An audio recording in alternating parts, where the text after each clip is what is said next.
Whatever. I wouldn't. 300 years, and I'm the first Viking who wouldn't kill a dragon.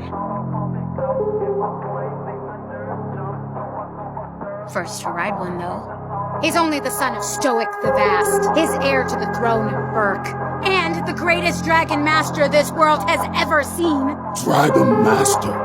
I alone control the dragons.